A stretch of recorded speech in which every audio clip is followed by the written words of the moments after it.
You are watching Joseph TV show, the place to be. Trump steady trying to embarrass these presidents. You can't do the South African president like you did the Ukrainian president. It got turned up in that Oval Office, okay? And it's annoying, like, we bringing these presidents here just so that we can embarrass them and insult their presidency? For what? You're just trying to push your racist agenda. Refugees only for white South Africans. We're not stupid. We don't believe it. I mean, us as Americans, we just don't got no power to change it. But, like, we're not stupid. What would it take for you to be convinced that there's no white genocide in South Africa? Well, I can answer that for the president. It's for him. No, seriously. I'd rather have him answer. Yeah, I'd rather answer. It will be. Our president will respond to you. Yeah, let me. Thank you, Mr. President. It will take President Trump listening to the voices of South Africans, some of whom are his good friends, like those who are here. When we have talks between us on around a quiet table, it will take President Trump to listen to them. I'm not going to be repeating what I've been saying. I would say if there was Afrikaner farmer genocide, I can bet you these three gentlemen would not be here, including my Minister of Agriculture. He would not be with me. So it will take him, President Trump, listening to their stories, to their perspective. That is the answer to your question. But, Mr. President, I must say that we have, we have thousands of stories talking about it. Sure. And we have documentaries, we have news stories, and that. Is Natalie here, somebody here to turn that? I could show you a couple of things, and it has to be responded to. Yeah, sure. Let me see the articles, please, if you would, and turn the lights down, and just put this on. It's right behind you, Johan. There's nothing this parliament can do. With or without you, people are going to occupy land. We require no permission from you, from the president, from no one. We don't care. We can do whatever you want to do. Who are you to tell us whether we can occupy land or not? We are going to occupy land. Yeah. South Africa occupy land. That's who we are. Can we develop a membership from this useless parliament? Yes, must never be scared to kill. A revolution demands that at some point there must be killing, because the killing is part of a revolutionary act. Shoot to kill, no answer. Kill the poor, the farmer. Kill the poor, the farmer.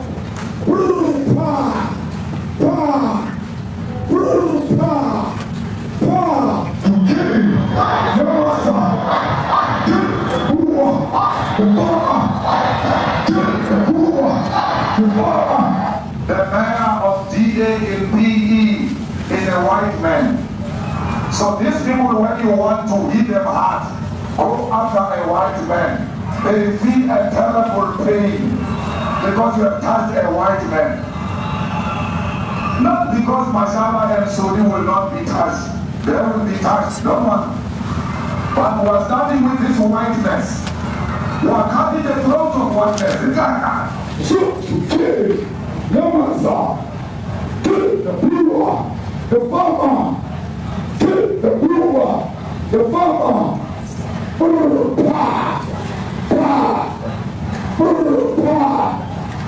Shoot to kill, no answer. Kill the brewer, the farmer. Kill the brewer, the farmer.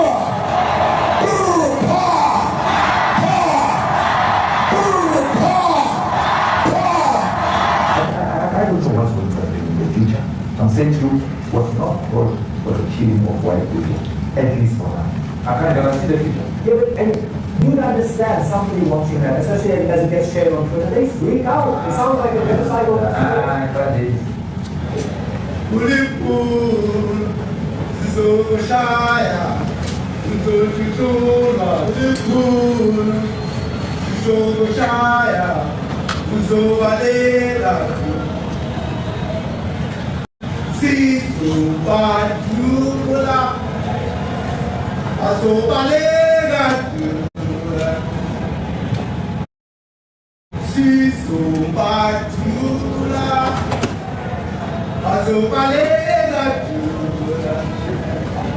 who will expropriate land without compensation, whether they like it or not. If they object, You're saying it's not true that some white farmers have been murdered?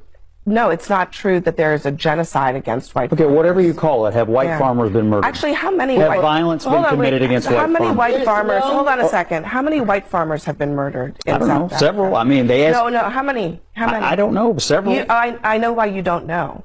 Because those numbers don't exist broken down by race. I mean, I know this. I wouldn't trust the South African government to tell me. I know that. How many black farmers have been murdered in South Africa?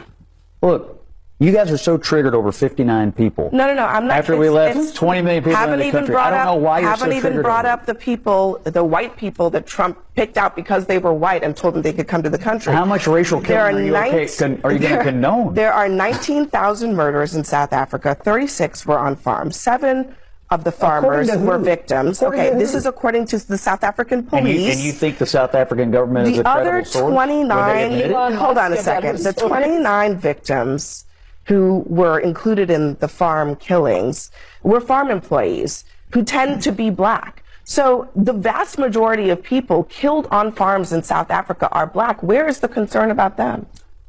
The concern is that there are white farmers who have had violence committed against them, and they're being threatened. They're being threatened every single day. There's 59 people, and you're triggered about 59 people, and I don't know why. I haven't mentioned anything about 59 people. Why are you only concerned about white people? I'm only concerned about this story because these 59 people asked for status. They're getting status, and now everybody's freaking out about it. They didn't ask for anything. There is no evidence that You're saying it's not true that some white farmers have been murdered? No, it's not true that there is a genocide against white farmers. Okay, whatever you call it, have white farmers been murdered? Actually, how many have violence been... We've never allowed a special program to allow Africans into the United States in an expedited refugee status until now. Afrikaner farmers living in a nation governed by a government of national unity that includes the main Afrikaner party.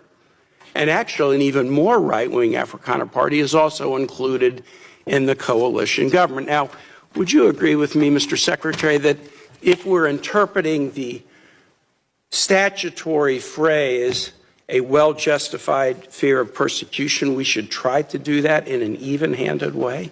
I think we should try to do that in the interest of the national security of the United States. So okay, I agree with you too. We should.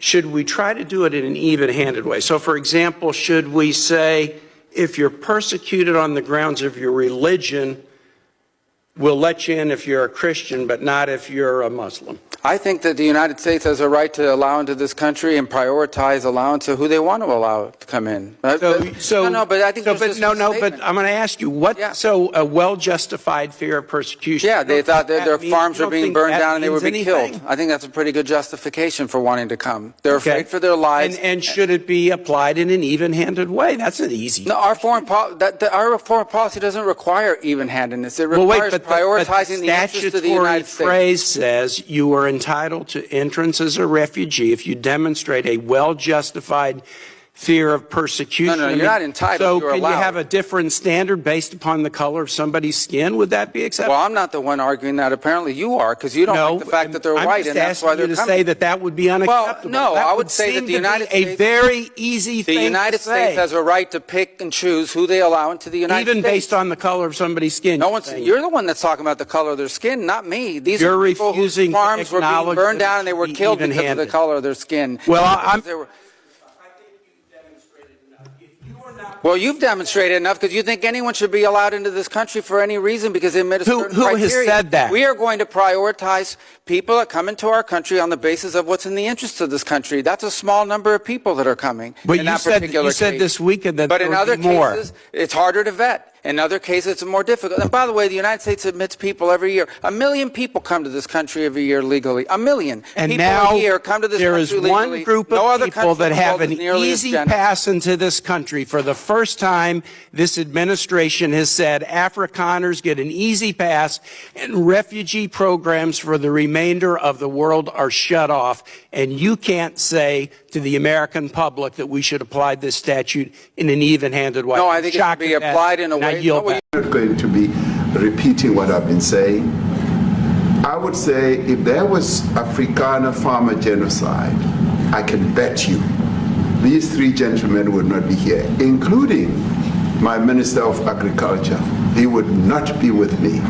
So it'll take him, President Trump, listening to their stories, to their perspective. That is the answer to your question. That is a real answer from a real president. That is the president of South Africa saying unequivocally there is no G-side happening in their country, especially towards white South Africans.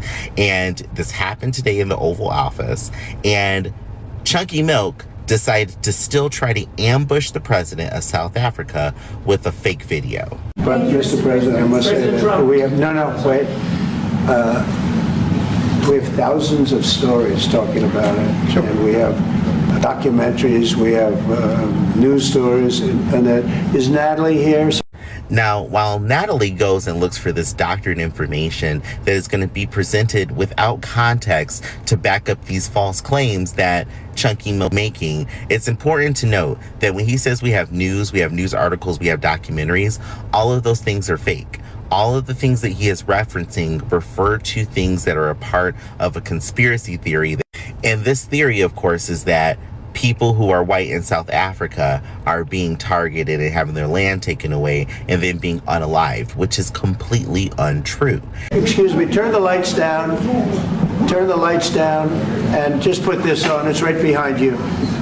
Johan. There's nothing this parliament can do.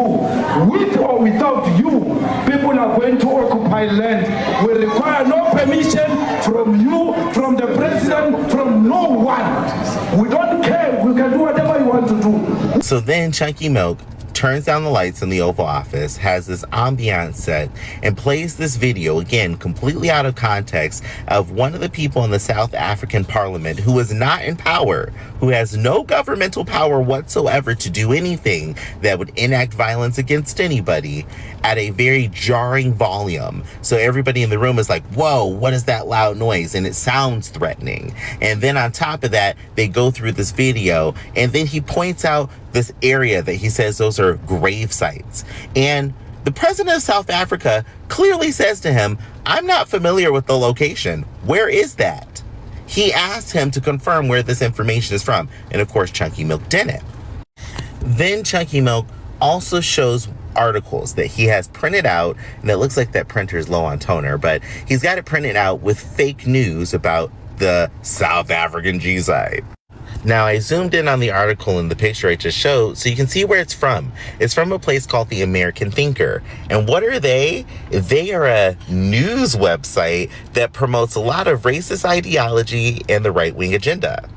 And so were a lot of the other articles that he showed. And of course, like the American Thinker, the rest of these sources he goes to are websites that all seem to promote a white-only nation with nobody else. They also promote tons of conspiracy theories. So no way to cite his sources properly. And then when you take a look at it, you see it falls apart easily. But this man proceeded to ambush the president of South Africa in the Oval Office with fake G-side news. And this way, I get the feeling he's going to fast track the citizenship of more of Afrikaners and then say, hey, maybe we should get your land back by getting the rest of them out of it.